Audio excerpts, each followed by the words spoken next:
Hey guys, what's going on? Just gonna film a quick video. I gotta get outside, first snow of the year. It's been like 80 degrees. Supposed to have snow like a month ago and we have it. And now winter's coming and I'm really not ready for it. But yeah, let's keep this quick. So, a common question I've been getting as the seasons tend to change, as it gets colder, people are tending to want to bulk up. They want to build muscle, but they want to do so without getting a bunch of fat. So when it comes to having a reliable bulk that's not going to end up with a bunch of fat gain, the key is to go slow and consistent. So the first thing I have my clients do is first we check in and see how many calories that they're having. You know, for a lot of people to simply take an equation and go from a maintenance or below maintenance calorie amount and then add 200, 300, 400, 500 calories all at once, you might build some muscle, but you're also going to build a ton of fat, and nobody wants that. You know, what's the point of building muscle if it's all going to be covered up? So what we do first and foremost, we do a recall. I try to see where my clients are at first and foremost for 3 or 4 days, and then we'll make decisions. So if we're looking at baseline equations, yeah, I got a whiteboard today, ballin'. If we're looking at maintenance, a typical maintenance calculation would be about 150 times 12 or 150 times 14. We're using 150 as a sample body weight in this example. So take your body weight in pounds and then multiply it by 12 or 14. So as you can see, this 150 pound person would be consuming between 1,800 and 2,100 calories per day as the general maintenance. Now, the thing with maintenance is, you know, it's going to have a big dependency based on how active you are. So if you're going to be more active, I would lean towards a higher amount, so body weight times 150. If you're not quite as active, try body weight times 12. And that's going to give you a good range to see where your maintenance generally is. Like I said, these are only equations, they're not exact amounts. But one problem people typically run into is, you know, without ever having tracked calories, they realize that they're eating well below their maintenance calories. You know, I see people that come off a fat loss diet where they've been crushing, you know, maybe body weight times 8 or 9, so it could be 1,200 calories a day.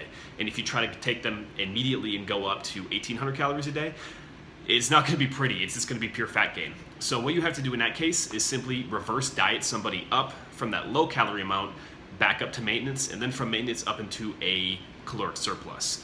So in that case, say somebody was eating 1,200 calories when I thought they're at maintenance.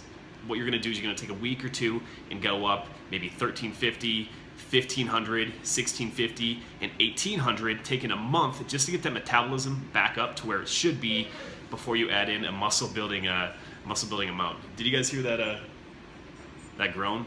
Told you, dog is getting pissed. He needs to play in the snow. Okay, back on track. So the biggest mistake people make is looking at an equation and thinking, okay, to build muscle, I need to go body weight times 16 or 18. Now, this equation works well, but it works well if you've been consistently at your maintenance calories beforehand.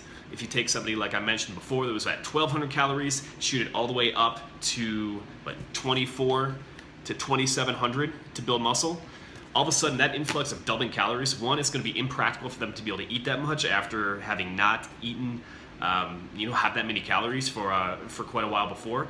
And secondly, it's going to shock the system and you're going to accumulate a lot of body fat. Your body's not used to that many calories. So once again, when it comes down to building up slowly and building muscle rather than fat, what you need to do is slowly ramp up calories, make sure you're at a maintenance amount first before you go up a little bit higher. So get to maintenance first. Second, once you've been at maintenance and your body weight's holding pretty consistent, you're going to want to look at an equation such as body weight times 16 to 18 just to get a good general idea of where your calories need to be. So in this case, build up to the maintenance calories, and then you're going to bump up maybe 300, 400 from that amount and track it for 2 weeks. Are you getting size? Are you gaining body fat? I would pay attention to things like waist measurements and whatnot. Generally, if you're gaining much size around your waist and it's soft, well, calories are a little bit too high, we'll have to dial it back. But the main idea is, first and foremost, make sure you're at maintenance first and then ramp up calories slowly. If you simply go and eat everything that's around you, muscle gain is not going to be pretty. You're going to accumulate a bunch of body fat with it. Once you get to that point and you're slowly gaining muscle, it's going to be important to just constantly measure and see where your body's at. Are you getting soft? Are you getting pudgier on the sides? Are you getting the love handles? Nobody wants that. So track, assess, see where you're at, and then make caloric increases from that point on. Guys, I hope this video was helpful. Drop me a couple questions. I've got another strategy I want to